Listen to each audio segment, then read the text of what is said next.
Lakers won. Lakers won the game. Lakers won the game. We beat the Nets. We'll get into that in a second, but we got to talk about this. What's this? How would you feel if I told you, or what's your initial reaction to Lamar Odom is the 25th greatest Laker of all time? I would say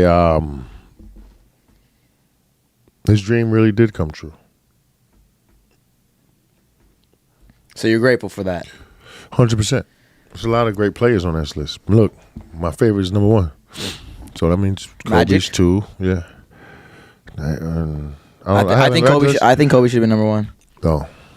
Well, what do you mean? Magic said it himself. He's being humble.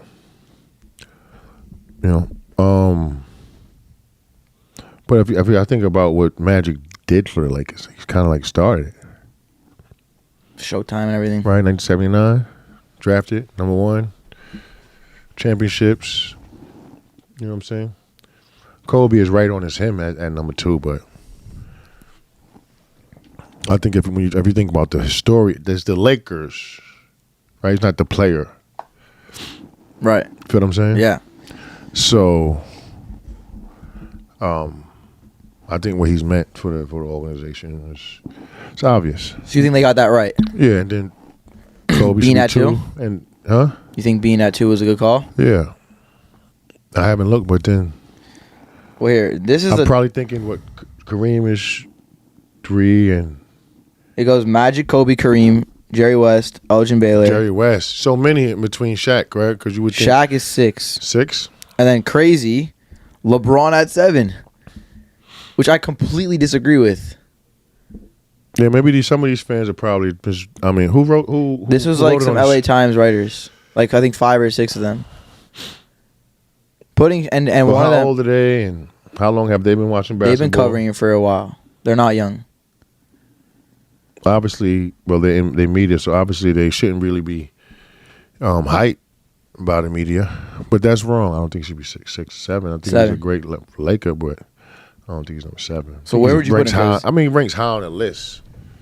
He was ahead of James Worthy and Powell, like just two of a couple. I don't think he should be ahead of James Worthy. James Worthy was running with Magic Johnson. And again, it's the Lakers. So I think it's got to be based upon, I guess, your impact. Championships. On the Lakers. You know what I mean? Powell's impact on the Lakers was obvious. I think it's interesting, though, because Powell was, 12? Yeah, Powell was 12, and then Bynum was 34. It's interesting, because they were like... The Twin Towers? Yeah, they were both, like... And they played them right alongside of each other? Mm-hmm. I still think out of 75 players... That's still high from Andrew Bynum. Really? But you think Powell is good at 12? Yeah. You think Powell is that much more significant to the team than Bynum? Yeah. Interesting. 100%. Well, how do you feel about... I mean, I know you said you're grateful for number 25. Do you think that's accurate? Like, can you be real? Like, do you wish you were higher? Do you think you actually were... I mean, I'm, like I said, We have Happy Harrison again over you. Who? Happy Hairston. Who is that? A 6'7" forward for the 1971-72 Lakers. They won 33 in a row and claimed LA's first title. Oh, you see, there you go. Won their first title. Average 15 and 12, solid. Jim Pollard. I don't know how he played the game. You know what I mean? So it's hard to compare yourself to players you don't know anything about them. Right. Let's talk about AD. They put him at 18, which is, and then we were saying, I think it could be a little bit of recency bias because 18. It is recency bias. Obviously, it is and he won a championship. One, so obviously, but he won one. You got great players that haven't won any. You know what I mean? And that list goes on and on. I mean, anytime you make lists like these, obviously you're going to have people that disagree. But, like, AD at 18, LeBron at 7. Given all the history, it's not like the fucking Pistons or something like that. This is no, like that the let you know. That Lakers. let you know that there's recency bias. So I wish you guys wouldn't be recency bias and think with some goddamn sense, some basketball sense. Right. But everybody doesn't have a high basketball IQ. And I would even think people that in the media that have been watching basketball games for years probably don't really understand the ins and outs of it. Because they never played. Well, you don't have to play it to understand it. Well, they've always been on the outside, though. They're media. Yeah, exactly. And that's why guys like J.J. Redick, Draymond Green, Matt Barnes are thriving in the media. It's like the new media because they've actually been in the game, and they know what they're talking about a little bit. Because they've been inside. Mm-hmm. Other receiving votes that didn't make the list. We can start from the bottom.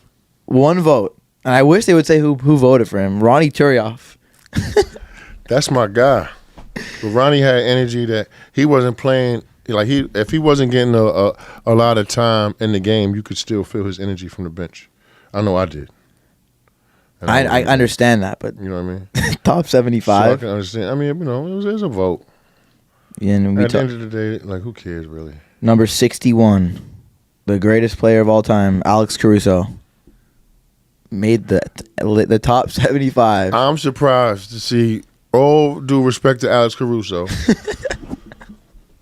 I respect him, but that's crazy. Top 75 Laker. 61. How long did he play for the Lakers? 4 years? 3 years? I think 4. Fan favorite. Won a chip. That's what it is. I guess obviously if the fans call your name and you want a chip, you make the list. And then Ariza got in there at 74. Trevor Ariza, my guy. Good boy. We'll bust his ass in 2K. I mean, not 2K. FIFA when I see him. He's a FIFA freak. I thought you played 2K all day, bro. I didn't know you played FIFA too. Bro. Video game I play it. When are the Believe offices going to get an Xbox for us? Yeah, come on, bro. Sitting dry over here, bro. Got dry thumbs over here. Next time I'll just bring my own Xbox. And we can play. Something that was funny on Twitter. Nick Young said that he was snubbed. Quote, "The hate is real. Why y'all hate me? Why y'all hate me but love me?" Nick Young on the top 75 greatest Laker players of all time. How do you feel about that? He got knocked out. Chill, Nick. Who did he fight against? Some short guy, right? But that's not part of the that's not part of the program. Like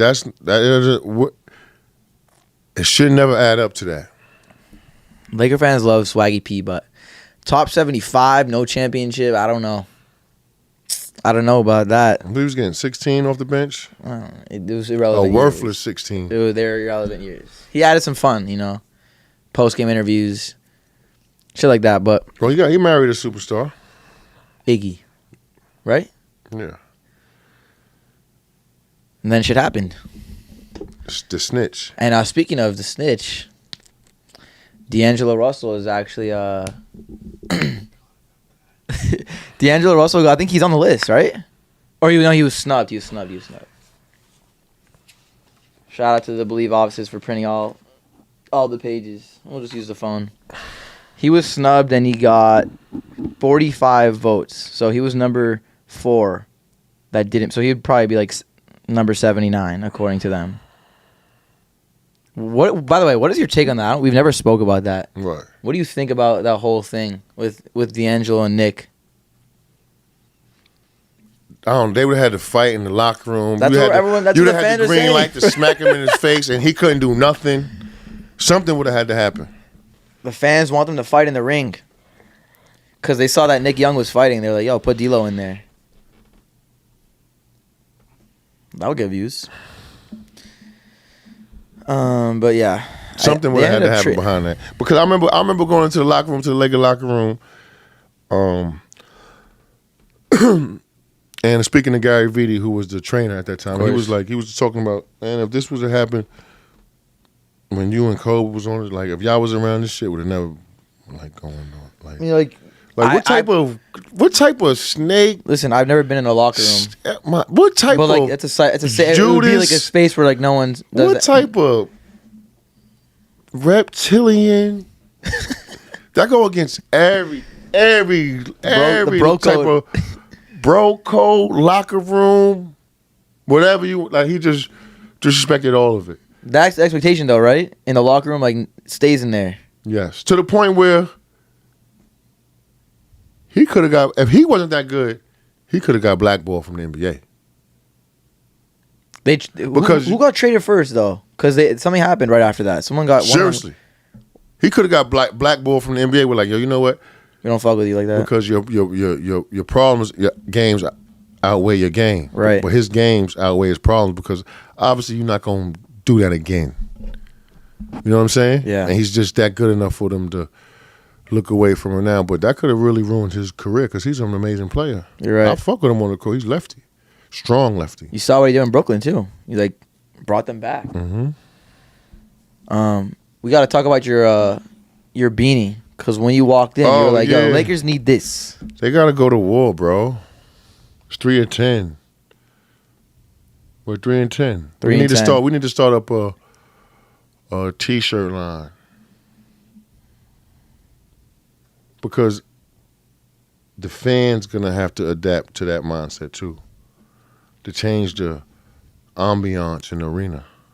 This is not good right now. You've been to a bunch of games. I go to every game. To let people know, like, now when you come in here, you're gonna have you coming in for a fucking fight. We don't care who on the court for us or who on the court for you. How do you think that starts though? Because you played in a Laker era where everyone was going nuts at every point of every game. Because first of all, we were great.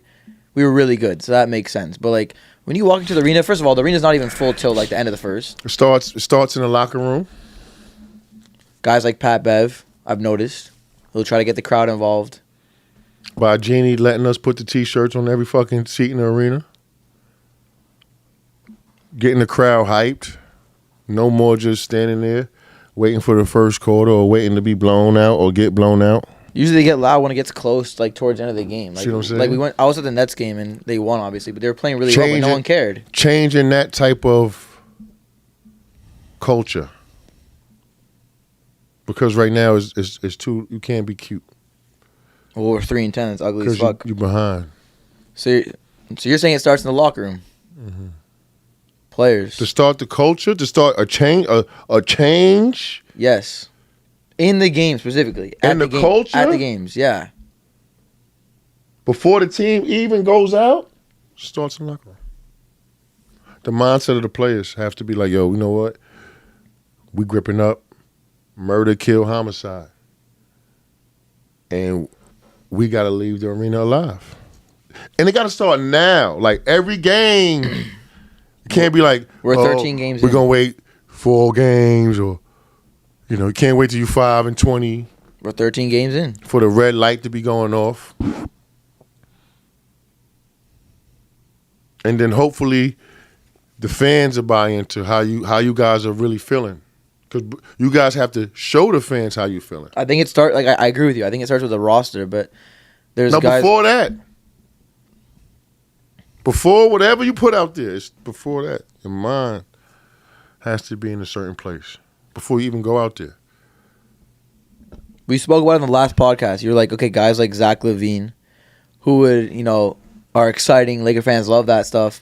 Because right now, I mean, I agree with you. It's obviously up to the players. Mm-hmm. But you have guys like, I don't know. I know we got younger, but you have guys like, I don't know. But look at the list. Look at the list. Look at the list where the Lakers lie. Where the Lakers lie with the standings. Well, they're like. I want to show you something, really quick. The bottom. Houston's only worse than them. No, okay, but you're saying home? Look at the two teams between them. OKC and Houston. Those are teams. Those are babies. Like, they have a reason to not to be good in the NBA. Where's a grown man's league? Well, yeah, I agree. The Lakers, they're grown. They got probably oldest. A roster probably one of the oldest teams in the league. Not anymore. Not anymore. Last year they were. The average was like 33, 34. This year it's like 28. That's what they told Dwight. They literally told Dwight. He said at the Club Shay podcast. He was like, they didn't want to give me a multi-year deal because I was over 30. He said that. That's what they told him. They might have lost out because they need beef. And now that, yeah. They need experience. He went overseas now. You saw that, right? Did he? I think Taiwan, maybe Taiwan. They need somebody at least that know how to play. At least guard the rim. Okay, so speaking of that, but see, that's GM moves. And we spoke about that. We know that they got to make a move, and they will. They will. What, the GM? It's a matter of time. Yeah, they're gonna make a move. Speaking of that, we are getting not. Well, the GM is not a basketball guy. I don't know. Am I speaking out of? Well, you're saying Rob Pelinka's not a basketball guy. Like when I say basketball, like raised around basketball. I mean, he was Kobe Bryant's agent. Been around basketball all his life. He was Kobe Bryant's agent. Knows the game.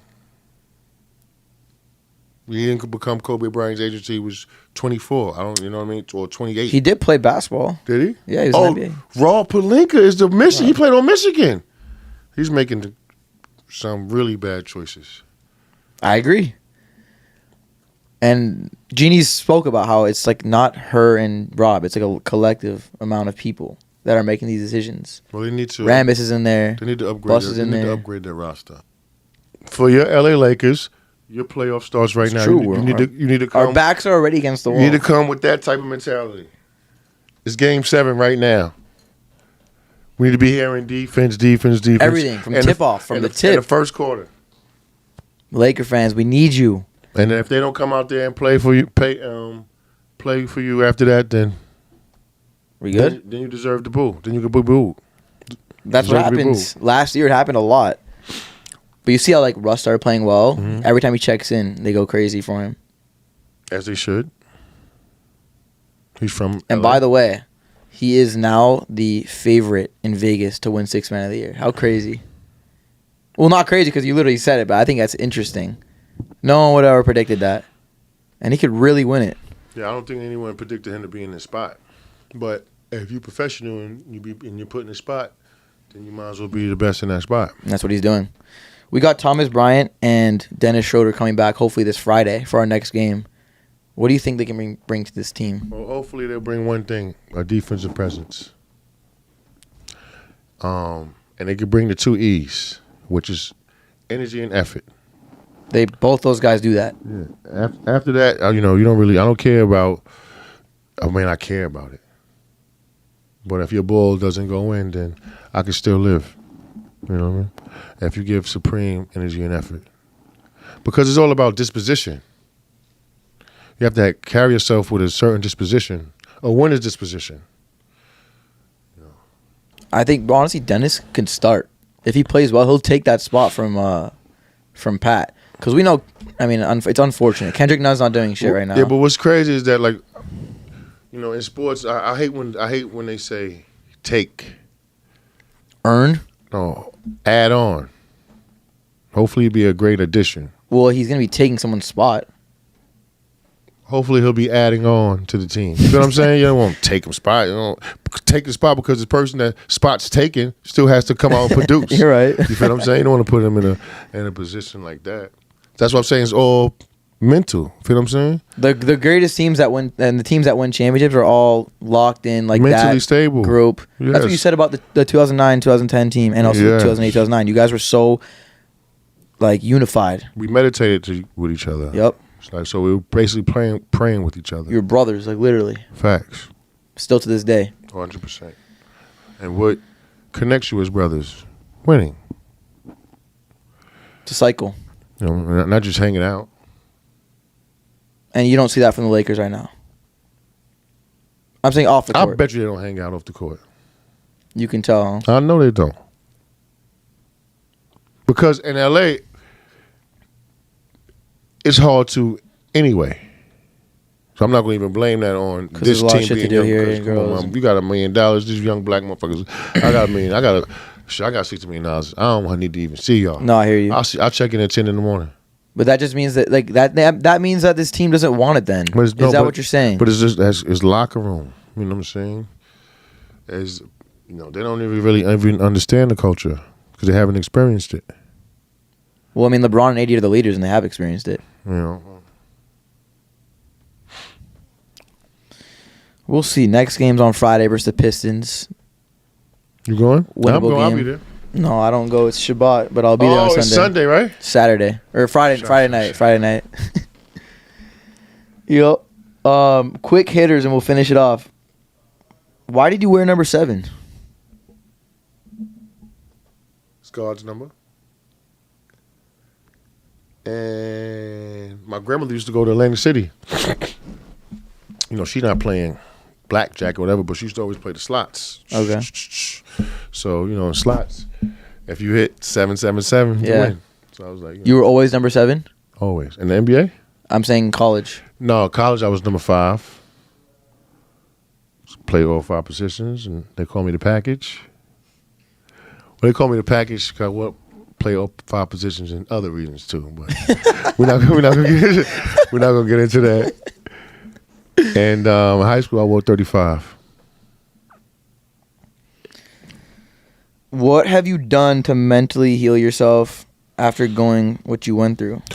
Well, I had to forgive myself, and I had to, you know what I'm saying, forgive to the people that put me in that situation.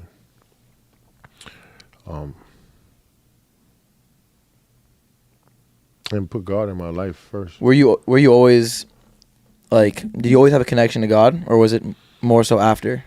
No, I've always had a connection to God. That's how you were raised? Yeah.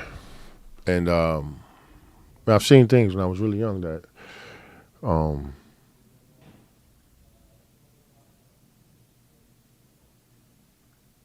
only put like a stamp, you know, on my faith, and my people who brought God into my life kind of just stamped it. So I would say life experience too. I'm on the same page. I was raised like that with spirituality. Yeah. And, you know, for me, it was like life got really, you know, it was great. Mm-hmm. And, you know, family was good. Business was good. I know I'm young, but I'm just saying, like, it felt I was in a great spot, and I was like, there's got to be more. Mm-hmm. More to life. And that's when I tap into spirituality. And no, like there's more to life. I think it's to live in heaven one day, or to be as close as God as you can get to possible. Right. It's possible, right? Yeah. So I believe in that. But yeah, I just think I'm a happier person with spirituality, because like, you'll get so distracted and you'll get so down. Like about little things like the Lakers, you would think like fans are ready to kill themselves over the Lakers, and they'll literally be depressed because of the Lakers, and you gotta like step back and be like, yo, no, it's more than life. It's bigger, but that's another episode of The Late Show. We got to get this win on Friday. Get 2 in a row. Start building. What's Detroit's record? I don't know, but they're garbage. But you know what, though? But see, and that's where they're dead last, 3-12. But that's where like building up the disposition starts. Take the trash out, young man. 3-12. If you don't take the trash out, take care of what you got to take care of. The house is going to start to stink.